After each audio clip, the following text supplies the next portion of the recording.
But I don't like it when the first 5 to 10 minutes of play are just fights. Like the pucks Oh, drop. whoa. No, in this scenario, that was absolutely fantastic. No.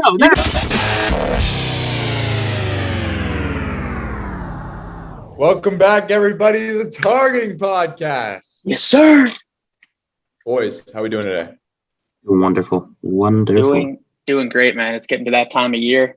Playoffs right around the corner. Cannot wait, man. It's gonna be a great next month. Finals end, playoffs start. Can't wait. Yeah, finals is gonna suck. That's actually it's a terrible time of the year as far as school goes, but sports is the best time of the year, so we love to see it. How are your finals going, boys? Just to ask you about that. It's going all right. I have my big final exam week next week. I've had a lot of final projects and stuff that I've been doing this week, but just a lot of work at this time of year. But that's all right. Almost done. Yeah, I just got a lot of quizzes and before my exam, so that doesn't help that we can't just study. We got all these quizzes last minute.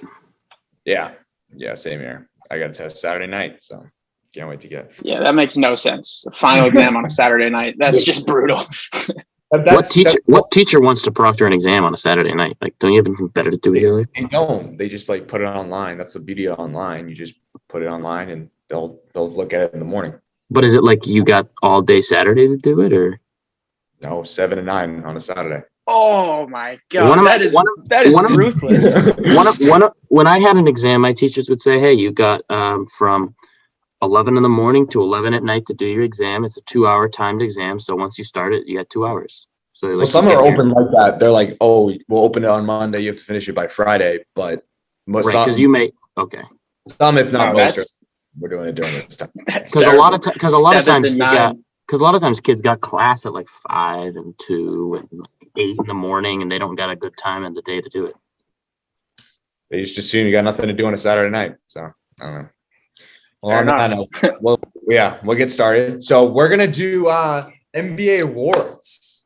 We got a little targeting award show going today. We got a little targeting award show. If we were home, we would probably dressed up, but we're still at school, so that true. Can't do. But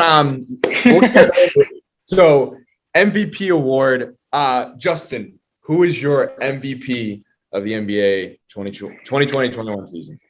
So, I mean, I would love to say a guy like Steph Curry or something. I mean, we've talked about him on the pod before. We've had a whole episode designated to can Steph Curry be MVP? And as far as most valuable to their team, I feel like Steph is just unbeaten. But it's going to be Jokic. It's going to be Jokic, no doubt. And at this point, he's run away with the award. I don't think there's any debate. I really don't. I feel like unless you guys pick somebody else, definitely we can have that discussion. But I feel like Jokic has ran away with it.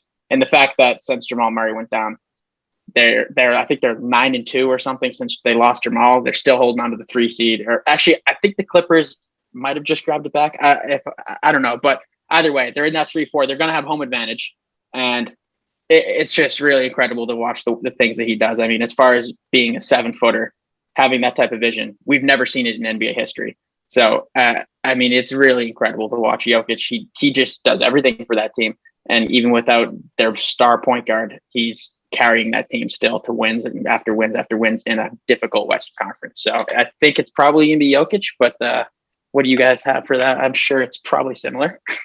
Nah, mine's different. I changed no it way, up. really? I knew Jerry was coming with Jokic, so I changed it up. I'm going with the guy who's probably on the second tier list for that, but I'm going with Embiid. Fair enough. All right. Give me some reasoning.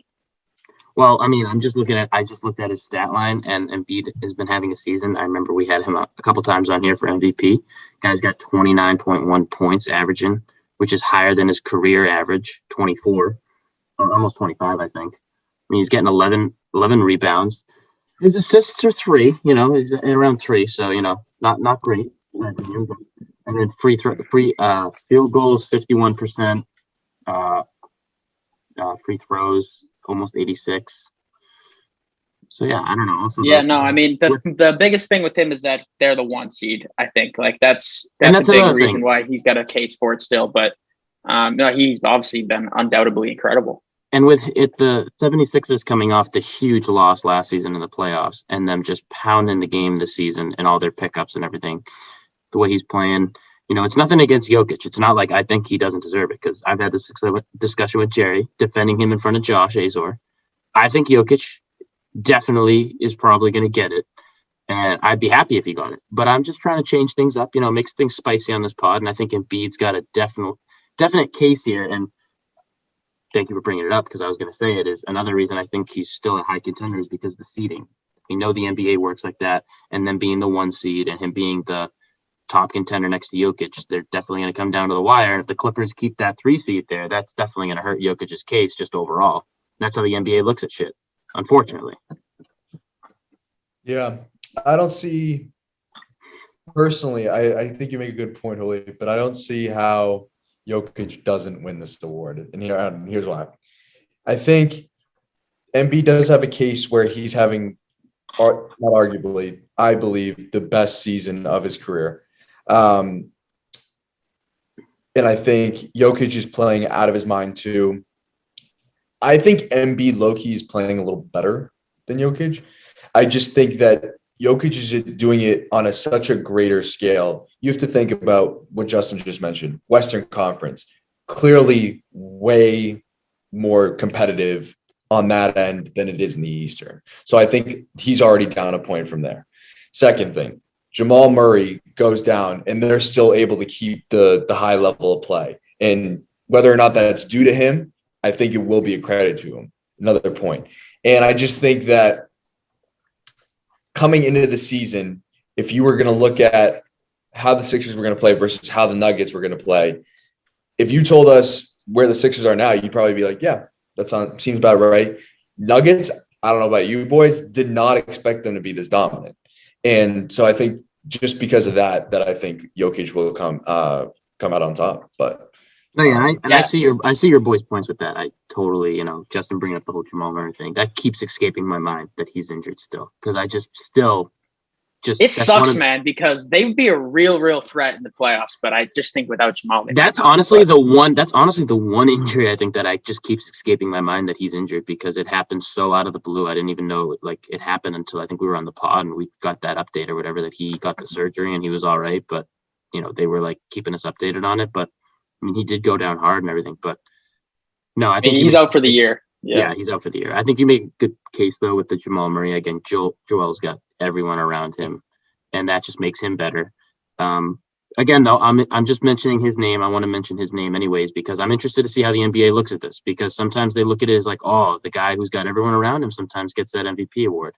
I mean, it's crazy because, at the beginning of it, like it's crazy to think that the 1 and 2 are centers in this category here for most valuable player, because in such a guard heavy league nowadays, to think that 2 centers are the first and second choices for MVP is crazy. That's how dominant they've been. So dominant. It's really incredible to see.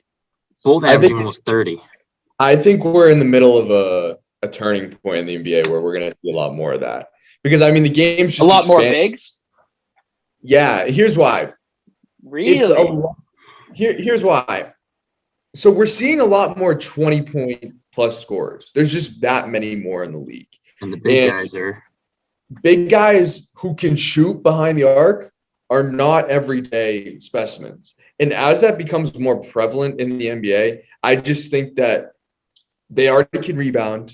As long as they have some type of passing ability and they expand their game out to the arc, that is going to be valued way more than a guard who can do the exact same thing, in my opinion.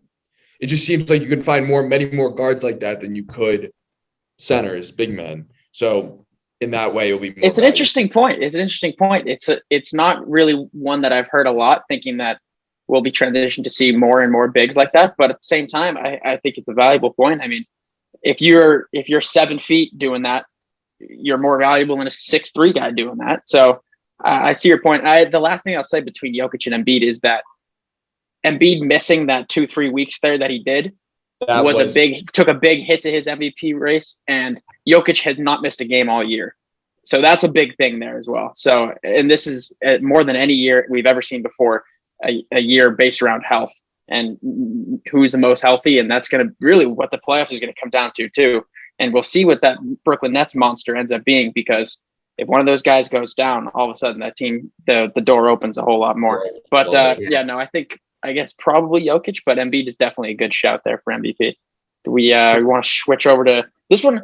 I want to go right into Rookie of the Year because this one is super controversial, and I'm really curious to hear what you guys are thinking on this.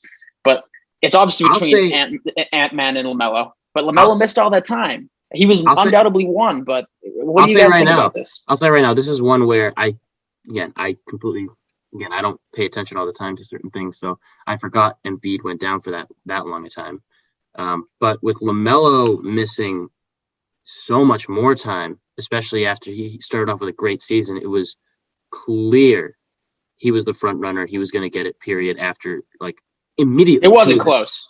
It wasn't close. After like a couple games, the way he played, the way he like brought those Hornets so far up, I think they almost had the 4 seed at one point.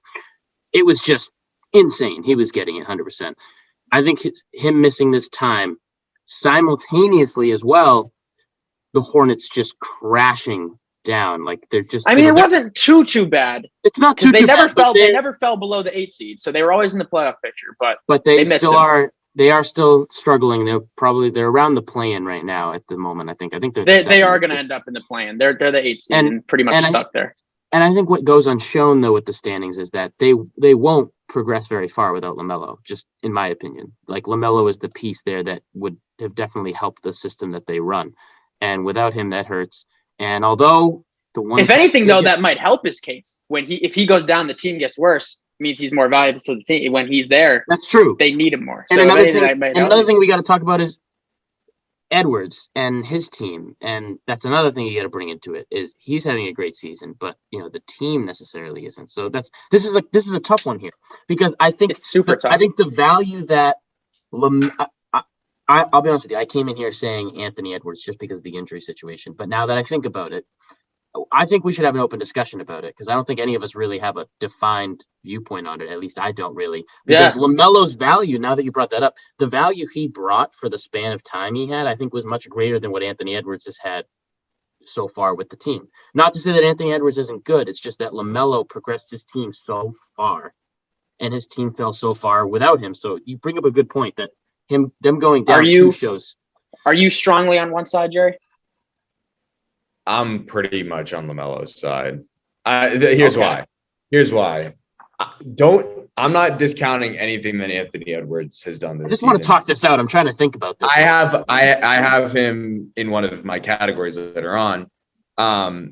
I just think that yes, LaMelo was out for a period of time, and if LaMelo was out any longer than because I think originally they were like, yeah, he's definitely out by the end of the season. And I was like, all right, Anthony Edwards got this wrapped up. But since he came back and the impact he's been able to make, also you have to figure that, and I know this shocks everyone, but he was picked at 2. He was not the number 1 pick. 3, sorry. So he was not the number 1 pick. Anthony Edwards obviously was.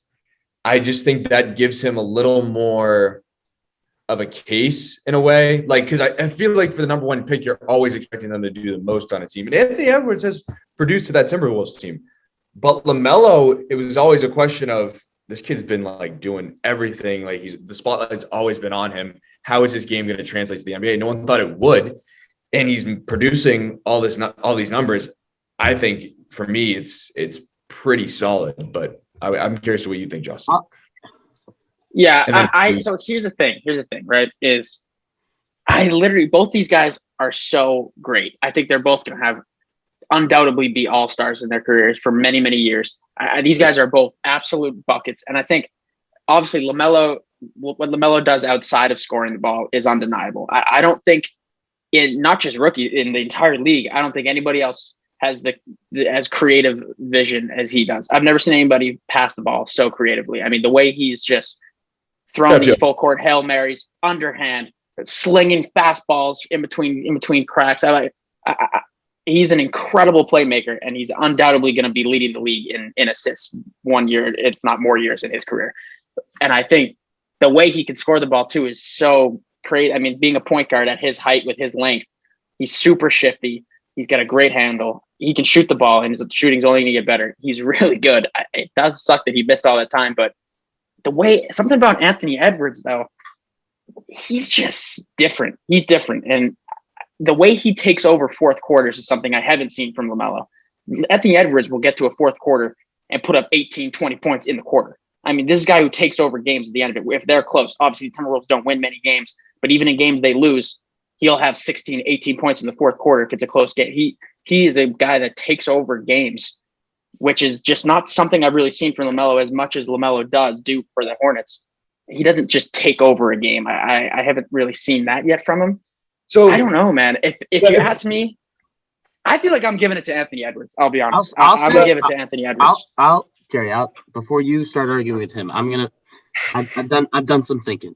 I've done my thinking, and it's not an easy decision. And I hear both your points here because I think I'm more on the fence than I think both of you, because Justin, you just made your decision, and I'm just saying, I think I gotta go with LaMelo only because Justin. Like, it's nothing against, but when Jerry brought this up, and I think Jerry brought it up, and you might have brought it up too, but being the 1 seed, there's this huge weight on your shoulders, and LaMelo falling. What'd you say? Number 1 draft pick. Sorry, just correcting you. Yeah. And LaMelo falling to 3, like, that's still a great, like anybody in top 3, that's a great honor. You know what I mean? But LaMelo, I think there were more mixed feelings. I feel like with LaMelo. In a lot of people's eyes, just like on how he was going to perform. And in my opinion, I was a little bit like, I think he would do well, but I didn't know how quickly. And when I saw the highlights after a couple of his games in the league, I was stunned, and not to say Anthony Edwards, I wasn't stunned, but like LaMelo, I was like, this isn't possible. Like multiple nights he would have the same unbelievable pass, no look. Like, I just think the time missed definitely hurts, but I think also the overall amount of efficiency and production that he provided for his team, and they're still in the playoff picture, I think I got to give it to LaMelo. What it does for me is, and Justin, you brought up a good point, Anthony Edwards does close out games like no one we've ever seen, at least at this level, at this stage of his career, sorry. But the thing that does it for me for LaMelo is LaMelo isn't even the main option on that Hornets team. Like, you have to view but neither is Anthony Edwards. I agree. But I think if you put LaMelo where Anthony Edwards is and you're just like, hey, do whatever you want, I think LaMelo could do way more damage. Not way more, but reciprocate the same amount of damage than Anthony Edwards could. Because the way you have to look at how LaMelo's getting his buckets, okay? Dude looks like he's barely even working. It's like he's been doing this. True. He's effortless. And I think it's just a matter of time before someone's just like, here's the ball, just do something with it. And he's putting up 30 point per game consistently. He's going to be a bad man. He's a bad man. And so I'm what I'm trying to say is, yes, it is close. Anthony Edwards closes out games. Probably definitely better than LaMelo does right now. But looking at, and I know the rookie of the year is not always about upside, but looking at upside, I feel like LaMelo's got it right there. And I think I would agree as far as upside goes. I would agree.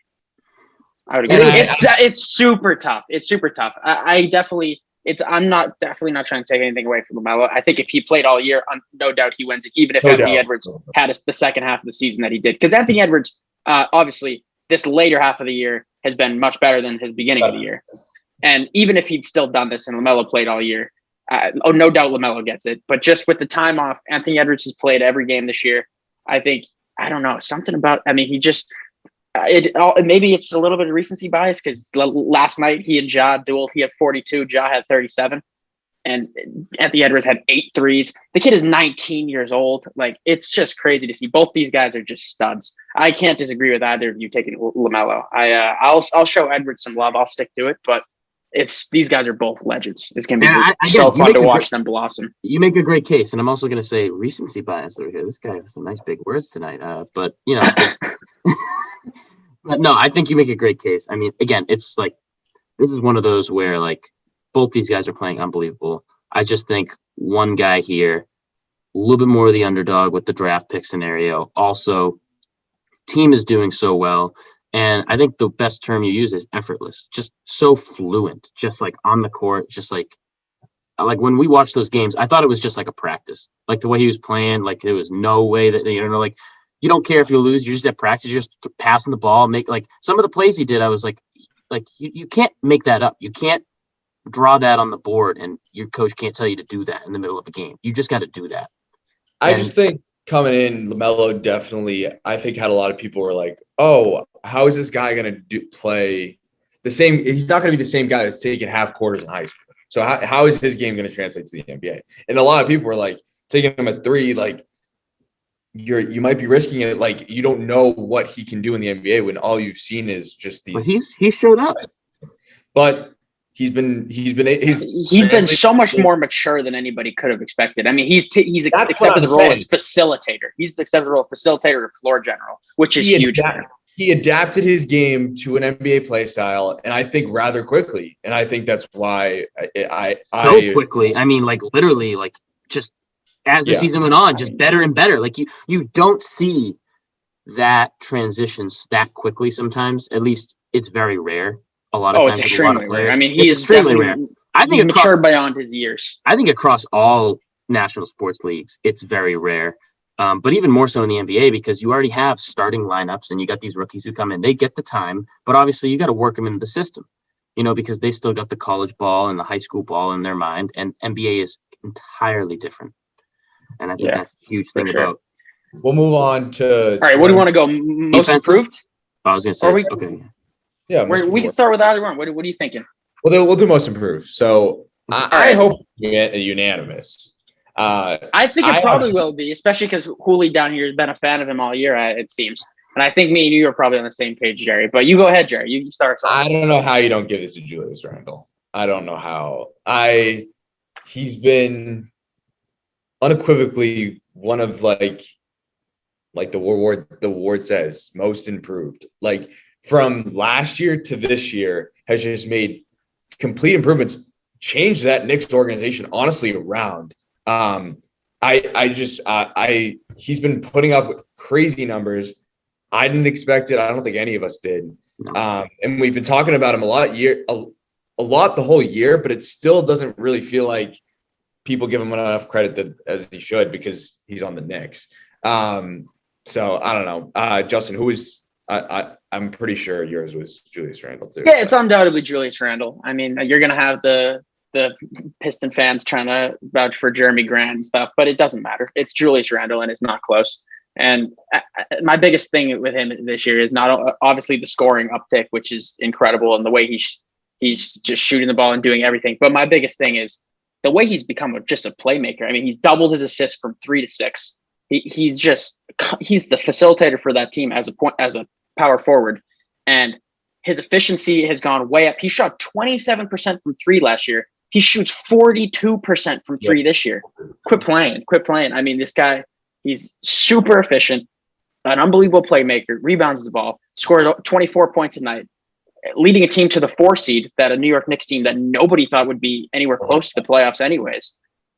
He's been incredible. It's really, really fun to watch that Knicks team. I mean, they're just such a great system, and I'll have another Nick down the line here that'll be in another award. But I mean, this Julius Randle, that's really it's just Julius. What about you, John? Yeah, it's Julius. I mean, none of us are fans of the Knicks, but you got to give credit when first playoff appearance now, I think, since 13, right?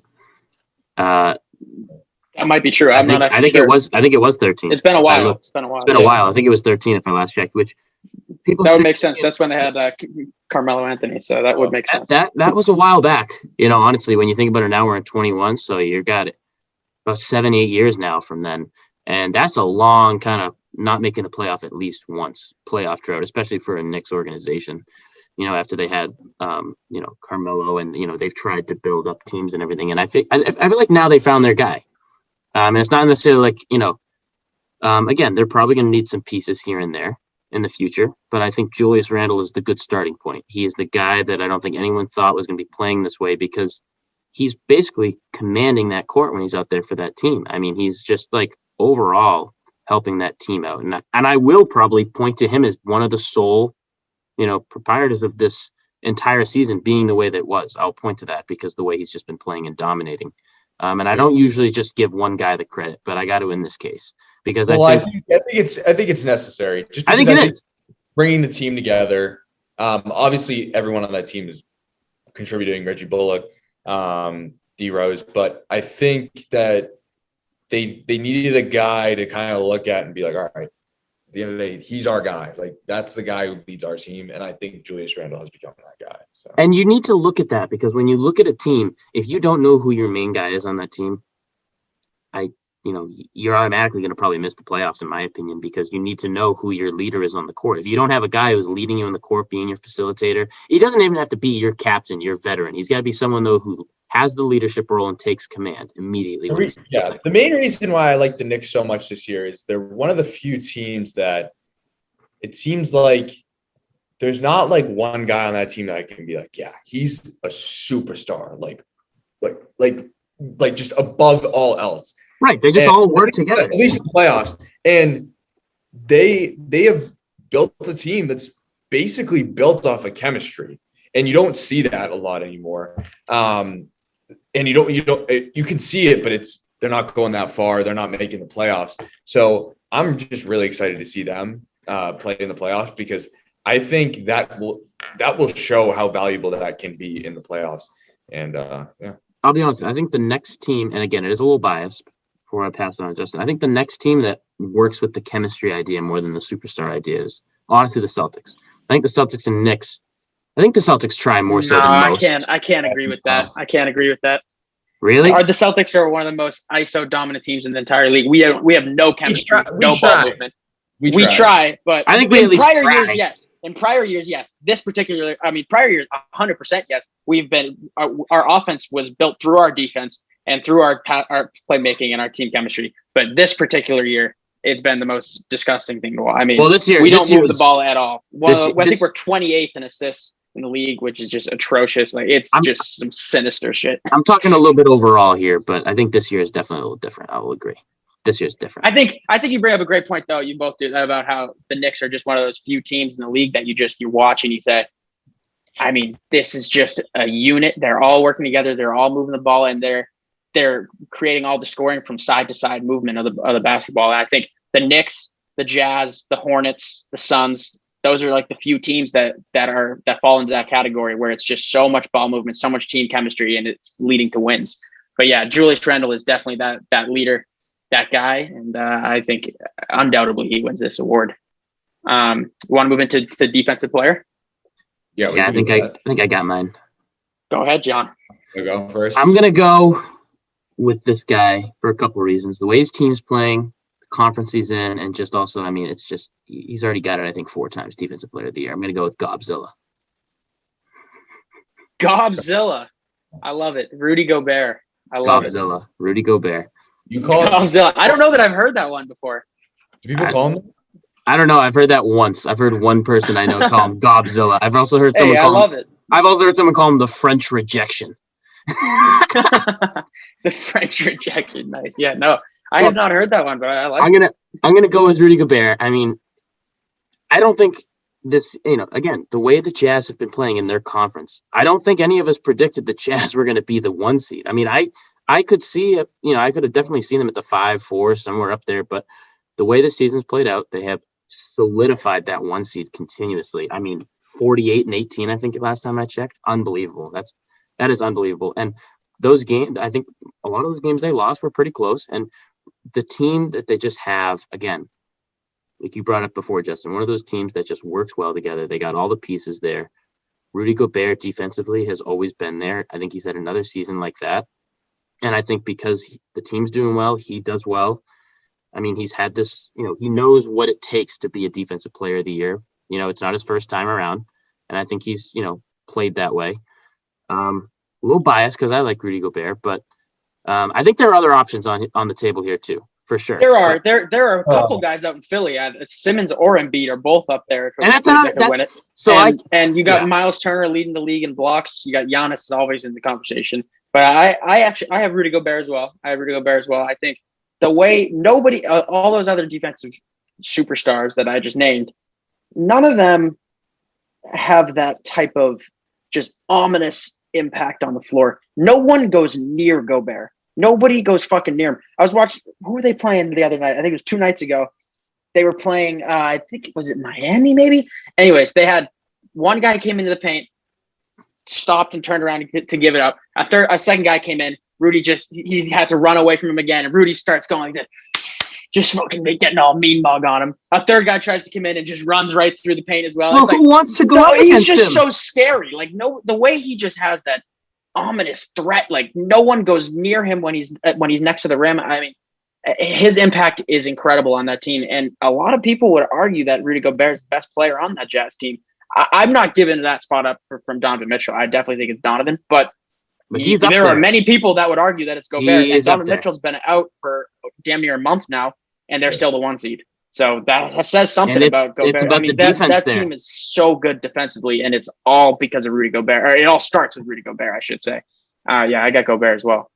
Yeah, I don't know how you can't give it to Gobert for the exact reason Justin just said. He's just a guy that you can't ignore. And usually with the defensive player of the year, it's just somebody who's scrappy, in my opinion, who just like plays defense really well. This is someone you don't want to shoot the ball against. You don't want to go up against. And I think that since he has that presence, that there's no one else you can look on this list to give it to. And I think coming in the season, he had that big ass contract that he was given. I think, and you know what? I'll be the first to say I was not a fan of it, but I take it back. I was not a fan of it. I didn't see the reason. He proved why. He proved why he gets paid the big bucks. It's because that his presence is like no others. He is not just a big body. He is very conscious of where the ball is and, if it's going to go in the hoop. And, I think that a lot of us were questioning that at the beginning of the season, but after watching him now, I don't really see how you can question him on that. I think in a weird way, like I was going to just say, in a weird way, we were always like, oh, well, he doesn't score that much. Like, how much presence could he have if he why could he get all that money if he's not scoring that much? And in a weird way, it's almost like, I don't know if you guys felt this way this season, but as Embiid became stronger offensively, I don't know. I saw him less as a threat on defense for some reason. I just think that as he started to get more comfortable with the ball in his hands and shooting, it seemed like he's obviously still a great defender, but defense took kind of a back seat because he was like, all right, now I can score. Like I can just Gobert's whole mentality is like, you're not going to score. I might not get any points, but you're definitely not getting scoring on me. I think that's the difference for me for that award. But that's a great point. That's something to keep in mind. And when I was thinking about this too, again, it was a tough, again, Embiid has had a very good defensive year and he's had the MVP season, in my opinion. He's at least up there in the contending. So, but when I was looking at this, I was like, no way I can give Embiid defensive player of the year over Rudy Gobert. So that's why I immediately just was more, likely to give him the MVP earlier, because I just knew this category, in my opinion, was being taken by Rudy, because you bring up a good point, Jerry. Again, the presence on the court, and you can't, I would hate to see it if Rudy Gobert, and I don't think he ever would, but if he ended up doing the same thing that Embiid, you don't want a backseat defense. You don't want to put this. Oh no, Gobert will never. No, he never will have the offensive package. Yeah, exactly, but you don't want to, and that's, I think you bring up a good point on that, and it is noticeable because once you start being able to score more, then you want to start scoring. You want to start, producing for the team in that way. And I think that the defense it was a little underrated sometimes, and I think Rudy Gobert just shows it up. Again, another shout out though is Ben Simmons. He definitely is a great defensive player as well. Another player that is not, entirely, he's very defensive oriented, not always offensive oriented sometimes. So I'd be interested to see, but I think Rudy Gobert basically has it locked, in my opinion. Yeah, I think we're all on the same page. It's a tougher conference too. Let's be honest. Keeping a 1 seed in the West is way beyond incredible. Beyond incredible. Over the Suns, over the Nuggets, over the Lakers, over the Clippers, minus injuries, beginning of the season, that's unbelievable. They kept it. They held it. So. Yeah, no, and actually, just to continue on with the Jazz, there, I might as well move into 6 men, unless you want to stop me if you have any last thoughts on that. But nope. Yeah. Jordan Clarkson will be. Jordan Clarkson's going to be my 6 man of the year. And I think, obviously, since very early on in the year, he was the front runner for this because he started off the year red hot. I mean, no one was even close to him as far as coming off the bench and the production that he's been putting up. And he's definitely cooled down in the second half of the year. But cooled down, just all I mean by that is like efficiency's gone down a bit. Points have gone down a little bit. I mean, he's still averaging damn near 18 a night coming off the bench, which is very, very good. Huge production. And I don't know. It's just the way and now that Donovan Mitchell has gone down, Jordan Clarkson's been needing to produce even more. So I don't know. I think everything about the way Jordan Clarkson just comes off the bench as a spark plug and just strictly a scorer. I mean, he's just a bucket. He just comes in and gets you buckets. I mean, that's what he is. He's a spark plug. He's one of those high energy guys you can just bring in when you need somebody to go get you some points. He's been great all year, specifically at the beginning of the year. But even still, I don't think he's cooled down enough to lose the award. Yeah, same here. I had Jordan Clarkson as well. I agree. I think you did mention that right out start. He's still averaging around 17 points per game. So I just don't see it. Hasn't gotten to the point where I think he doesn't deserve it. And as well as his team doing as well as they have been, I don't think you can just ignore him coming off the bench. So that's why I gave it to him. Yeah, definitely. It's funny because the runner-up for this is probably Joe Ingles, also on the Jazz. This Jazz team is just ridiculous. I was just going to say he's going to be the runner-up. Then he's very far still away from Jordan Clarkson on the over/under at least. I think Jordan Clarkson's like minus 1375 last time I checked, and Ingles is like plus 2000. Like they're still very far off, So like they're. But mine's just also goes to show you what this Utah team's all about. Mine's also Jordan Clarkson, but I was also thinking. I mean, Joe Ingles is also. I mean, this Utah team is just so versatile. I mean, like I'd be happy giving it to either one of them, but obviously, you got to give it to Jordan Clarkson with the season he's having. I watched some of those highlights, because he went over. I just telling Justin beforehand, he went over my head on even who. I think I thought of Joe Ingles before him, because again, you just sometimes those six men go, unnoticed, and the Utah is not a team that I've watched a whole lot of all the time, but I think another guy that deserves some love is Derrick Rose out there in New York. I mean, but I wasn't especially sure. as of late, and they're 12-1 in their last 13, and in this 13 game stretch, he's averaging 17.5 on 50, 40, 90. I mean, 50, 40, 90 for Derrick Rose. This guy never shot threes really much in his career. I mean, he obviously has shot threes, but not at a really high clip. In fact, maybe it's not 40. I think it's like 39.5, but I'll give him the roundup. But either way, Derrick Rose has been a bucket and a huge piece of that winning. Not only just a piece of the winning and the production that he's putting up, but the mentorship for Emmanuel Quickley and RJ Barrett and these young guards out there. It's gonna go have a long impact for the years to come. Agreed. Yeah, I was gonna mention D Rose just because he's a guy that obviously remarkable in the early years of his career, but has been foiled with the injuries. I don't think he gets it, but definitely someone we need to shout out in terms of his play of late. So, and the Knicks are doing well. Sure. So, do you guys want to move on to? I think we got one last award as far as coach of the year. All right, yeah, coach of the year. I got mine. All right, do you want to go? Go ahead. I'm going to again. This is so tough for me because what'd you say? I said Brad. I'm just fucking with you. No. Brad is probably the most underwhelming coach of the year. I mean, there are a few guys I think that are deserving of it, and this one could go a lot of different ways. And I'm gonna throw out their names, and then we can kind of just go through. So I think all these guys at least are on my list. So do you have a pick? Just give me your pick. I do. Yeah. I do. All right, fine. I'll settle on one, and I'm gonna give it to Doc. Okay. I'm going to give it a Doc. And he's not like, I don't think the guy who's done, again, I like Quinn Snyder with the Jazz. I mean, that's another, the Jazz have done so well. That's another, and then, obviously Steve Nash. I mean, he's picked up the Nets. But I don't know, Doc, I know the Eastern Conference is not as tough as the Western, but, the Clippers seasons he's had, in that last season, obviously, I mean, he did well with the Clippers every regular season, and he's done well with the 76ers in the regular season. So I can't give it to him right away yet, but I want to see how he does in the playoffs. But as of late with the 76ers, the way they've played, the pickups they got, and just, the domination that they've had this season, I'm going to give it to him. I think feel like one of the craziest things about Doc is that the way he's rejuvenated Tobias Harris is my biggest thing with Doc. Is that we saw Tobias for a brief stint on the Clippers a few years ago before the trade deadline trade to Philly, and Tobias was playing the best of his career. And then he came to Philly and it was a little disappointing. Signed max contract. And it was going into the year almost undoubtedly the worst contract in the league. Maybe Gordon Hayward signing a brand new $30+ million bag, but anyway, it was a terrible, terrible contract. And all of a sudden, it's not, because Doc Rivers came to Philly and Tobias is playing like he was when he was in LA and playing the best in his career. All of a sudden, you got a great third option next to Ben and Joel, and you got shooting around him. It's not a bad shout. He could win it. He's definitely got a chance at it. And being the 1 seed, obviously, is a huge thing.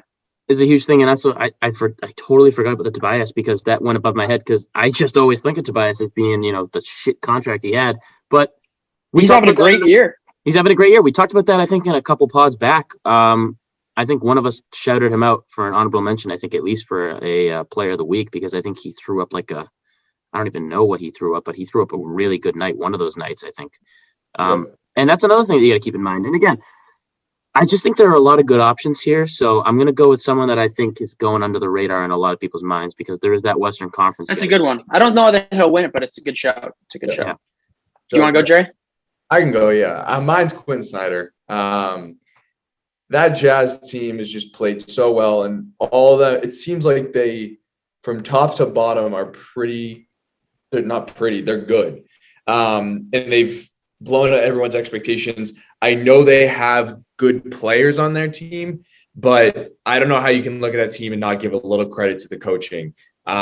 Just because while they're great players on this team, Rudy Gobert, Donovan Mitchell, players we mentioned like Jordan Clarkson, I think they are all pretty great players that when given a good coach, it elevates them. And I think Quinn Snyder's been that guy. So that's for that reason, I'm going to give Quinn Snyder Coach of the Year. It's a good shout. The way I think whoever created the game of basketball 100 years ago or whatever, the way the Jazz played is probably what exactly he had in mind. I mean, the way they play and move the ball is unlike any other team in the league. So that's definitely a good shout. I'm torn between Monty Williams out in Phoenix and Tom Thibodeau in New York, because both of these teams are lottery teams that all of a sudden are high playoff seeds and are going to have a home court advantage to come to playoffs. I'll be honest with you. I give it to Tibbs. I think Monty Williams, my thing with him is the fact that the Suns are flirting with the 1 and 2 seed is incredible, beyond incredible. I think a lot of it is Chris Paul, the way he has rejuvenated that whole entire team. But it's a lot of it goes down to the 10th man on the roster. I mean, that entire team is playing as a unit, and a lot of that is due to Monty Williams. But given the fact that they have Devin Booker, Chris Paul, DeAndre Ayton, those guys are all stars. The Knicks, like you said earlier, Jay, don't have a star, at least going into the year they didn't. Julius Randle ended up being an all-star this year, obviously. But the way that Knicks team just is a 4 seed, I'm going to give it to Tibbs for sure. And I'll give it to Tibbs. That's my pick, because I don't know. This Knicks team, we've mentioned it already in this podcast, but I mean, that Knicks team is just – it's great to see how they work as a unit. So – and I mean, guys that careers were arguably over, Reggie Bullock and Alec Burks and stuff like that we've mentioned before, but he's turning them into staples for a high-powered offense. So I think we can all admit, at the end of the day, I mean, at least me, any of these guys we just named, or even Monty Williams, that's another one we got to throw out there. Any of those guys get that award, I'm not upset at the end of the day, because I think they're all deserving of it. This has just been the level of basketball we've seen this season. But obviously, I think Quinn Snyder is definitely a front runner just overall. I mean, the Jazz have been so dominant. But again, I hate too how, Justin, I think you bring it up with Tibbs, is it's probably going to go very overlooked because the Knicks are like the 4 seed and everything. But that's I don't know. I just feel like that's someone. I don't. Well, Loki, because here's why. The Knicks. Everyone knew the Knicks sucked. That wasn't except Knicks fans. Like everyone in the league, everyone in the league unanimously was like, "That's a team that can't be recovered." There's nothing. There's nothing there, and if there is something there, it's nothing to make a playoff team out. And we're not talking a playoff team. We're talking about a solid team that maybe can't contend, but is a 4 seed. So. I feel like going from a team that was really bad, no one was expecting anything really, to a serious playoff team, That's why I don't think you can overlook that. And all these other teams with these coaches, you have cases where you're like, well, Donovan Mitchell's there, or Devin Booker's there, Chris Paul's there. And I guess you can't really say all you can say is Julius Randle. Yeah. Julius Randle is an all-star this season, but before that he wasn't. And like all these other guys that we're mentioning, Derrick Rose, we thought his career was out the door. Alec Burks thought his career was out the door. All of a sudden, these guys' careers are just coming back. I don't think that's really, I mean, you can make different cases for different people, but I don't think you can overlook coaching when it comes to that. I agree. And I do think he definitely might win it. He definitely might win it because of that. Yeah. Yeah. I see your point with that. It's just this is just so hard, but the level of coaching and the level of play this year, I mean, it's a very hard decision. At the end of the day, it comes down to who gets voted for it, but yeah. All right. Very fun one now. You want to go play of the year? Yeah. Okay. So I can pull up videos. I have mine videos up. Do you have the video up? Well, because remember we tried this last time and it didn't work because like it was paused. Right. You need to let me know if it's not working. Okay. Okay. Give it a try then. You go first. All right. Should I tell my play first and then we'll give it. Yeah. All right. So my play, let's hope it's not the same as Justin's because I feel like it might. Anthony Edwards. All right. I have a couple, so I'm glad you mentioned this one. Okay. Anthony Edwards over Utah Watanabe. That was the craziest. Like, I don't know why this wasn't publicized more because he literally went over him. In my opinion, the reaction after is so mild. Like, I thought, like, if I was there, I would have screamed, like, murder. There has been a murder. Yeah. But there has been a murder. It was just like, guys were just like, and I'm like, he murdered him. Like, there was, all right, I'll show the video. If you're not aware, so I'm going to share screen. You got to share audio.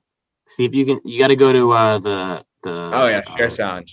Beautiful. You got to share sound. There you go. I got you. All right. I haven't seen it in a minute, so I'm actually hyped to see it again. But I did have this one on my list as well, but I have a couple others, so I'm glad you brought it up. Is this against this is against the Raps. Okay. Can you hear me? Yeah, but we'll be able to hear this too, it sounds like. So go full screen too. Can you hear me? Yeah. Oh man, I can't hear you, but we'll just hear the play. I think it's because you have the audio there. Oh, it's laggy. It's laggy. You hate to see it. You hate to see it. Can you hear it? Damn. No, you hate to see it. The share screen. How do I stop share? The share screen for some reason. No, can you hear us now? You couldn't hear it? No. Can you hear us now? I can hear you now. I couldn't hear you while the. Yeah, no, we couldn't hear that, or it was super laggy too. So I guess the share screen just doesn't really work when you're recording. That's right. I think most people probably have seen it, but that was absolutely wild, no doubt. The massacre in Minnesota, for sure. I mean, that was a massacre. I mean, it was a murder. And actually, Utah Watanabe, whatever, he just the other night got crossed out of his shoes by Jordan Clarkson and dunked on again. Like, he must have crawled out of the grave somehow and played in that game in Utah. Why is this guy in the league still? Get him out. This guy is just a walking low light. I mean, it's just terrible. But yeah, no, that dunk was ridiculous. That definitely could be player of the year. Definitely dunk of the year. Could be player of the year for sure. I guess I'll go next. I am between two now that you mentioned the massacre in Minnesota. I am between Damian Lillard's step back buzzer beater in Chicago to win the game, where that came off of a tip. There was a jump ball with like 4 seconds left, and it landed in Dame's hands, and he stepped back to the right over Lauri Markkanen and drained a 3 when they were down 2 for the win. Disgusting buzzer beater winner in Damian Lillard fashion. But I'm gonna go back. I'm gonna throw it back to tip off opening night, first game of the year. Jason Tatum calling game over Giannis's fucking dome, right in his face, off the backboard, 3-ball down the hatch. Oh my God, quit playing with that. That was a disgusting shot. Opening night. I mean, it couldn't be more hype, literally on the first game of the year, to just get an ISO, get Giannis on an island, Tatum and Giannis, and just do his little textbook sidestep three. Oh, my God, that's just so nice. Wooly, what's your player of the year? Play of the year. Mine is, I don't know. I think I love this play. I don't know if it'll get voted in the top because you guys bring up some good ones, but Bam Adebayo's block on LeBron. I don't know if you remember that one. The absolute spank against the it sounds super familiar. I'm trying to run it back in my head. I don't know. I just after like LeBron going up, and it's LeBron, it's the king, and Bam just absolute, just full hand on the ball. Oh, Bam is he had one of those against a certain Celtic in the playoffs last year too. That was pretty impactful. I mean, we don't speak of that. We don't speak of that. Yeah, of course. I mean, I mean, there's so many from Miles Turner and Rudy Gobert as well. I mean, you gotta love a good block. Bam's just jumps out at me because it's the king. It's LeBron, you know? And LeBron is such a big guy. When LeBron goes up for a layup, he usually just bodies everyone in there and gets it up there. And Bam just came out of nowhere and I gotta give it. Yeah. I don't think it'll be the play of the year, but I think it's an honorable mention because that's just some hustle there on Bam, you know? And Bam's been doing a lot of that this year too. Great player still this season, even though, you know, the team's fighting. But team is fighting with us. We play them twice. We have to beat them those 2 times. Huge games. Yeah. Let me just mention that to everyone. Felt like I had to mention that, but huge games. Do you guys want to go favorite player of the year, and then we'll start to wrap up? So you want to give a little background here? Favorite player, favorite player to watch. So we're favorite player. So we brought up MVP. That's like the player we think who's the best in the league this season. Favorite player means favorite player to watch. So not like your favorite. Most exciting to watch. Most exciting. Someone who like might have had a good season. Like when you watch them, you're just excited to see them. Can I start that off right there? Go ahead. Sure. Go ahead away. Dame time. I'm sorry. Dame time is a great one. That's a Dame fantastic time is one. just like, I mean, like even in the All-Star game, he showed up with the half-court shot. I mean, like, just it's so fun to watch. I mean, even in an All-Star game where it's like, you know, they don't play that great defense. I mean, still a half-court shot's a half-court shot, and he's had so many of those this season. He's had way more than the All-Star. So, I mean, it's like nightly. Dame is just amazing. And again, with Dame, I know Justin's probably going to say Steph. Because, I mean, you can't just not add Steph in here. And I was going to say Steph, but I just feel like Dame, I got to mention because I've seen Steph, you know, I've seen him win and everything. And I don't know. Dame is just, he goes unnoticed by so many people the way he plays. I just love it. I love it. And if Dame plays Steph, that is going to be the game that I watch over and over. It looks like we could get that in the play-in too, which would be ridiculous in a single elimination game. Teams who are making that not happen should lose or win games to make sure it happens. Yeah, for real. No, I mean, you mentioned it. I'll go ahead and say, all right, everybody, if you watch this podcast, it's undoubtedly that you know that Steph Curry is just like my guy. I mean, he's one of the most fun. No doubt he's my favorite player to watch as far as like most exciting. You get him on the late track. It's just a great night. You have Steph Curry on the late game. It's just a great night. You know, he's dropping in 7 or 8 threes, but I won't be like boring. I'll go a little bit deeper and say Zach Levine has had an incredible year and he's having his best year of his career. Zach Levine has been so fun to watch all year. And since they added Vucevic, him going down and missing like the last 12 games for them or whatever has been so upsetting because that team didn't even get an opportunity to maybe make a playoff run. And they've fallen out of even play-in contention because Zach Levine's been out, even though they just traded for Vucevic at the deadline to try to be contenders. So it's tough to see, but Zach's had a crazy year. And Ja Morant is must-see TV. The Grizzlies, since the day Ja was drafted, that Grizzlies team has been never really assembled as a roster that you think could be a playoff team. Yet Ja Morant impacts winning every single night, and they are always in playoff contention, even though he's still so young. He's must-see TV. It's what he is. He's just so exciting to watch. But who you got, Jerry? I'm gonna go with Luka, just because I feel like that's a great choice. I think people feel like he like dropped off a little bit this season. I just think he's having a great season. I just think that people aren't noticing him, and whenever he plays, he just loves the step back Luka, I call him, just because he's always trying to just go in a little bit and just bring it back out. Boom, puts it up. He had that game winner The That Chioza low one. key could have been a play of the year contender. That could have the been. Luka one. That definitely could have been. That was very nice. But yeah, he was just my favorite player to watch this year. It's a great one.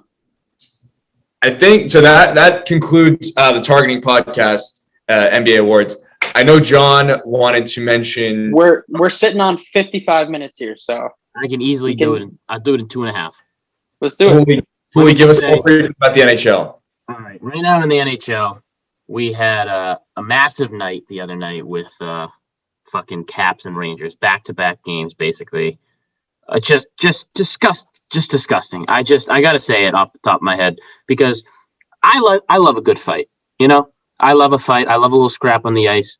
But I don't like it when the first 5 to 10 minutes of play are just fights. Like the pucks drop. Whoa. No, in this scenario, that was absolutely fantastic. No. You got to give the context. Can you stop? Can I get to my point? I loved that at the beginning of that game. Can I get to my point?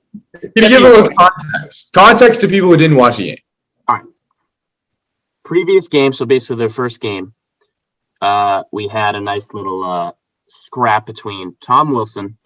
It was not a nice scrap. It was, You cut me off. Get your point out.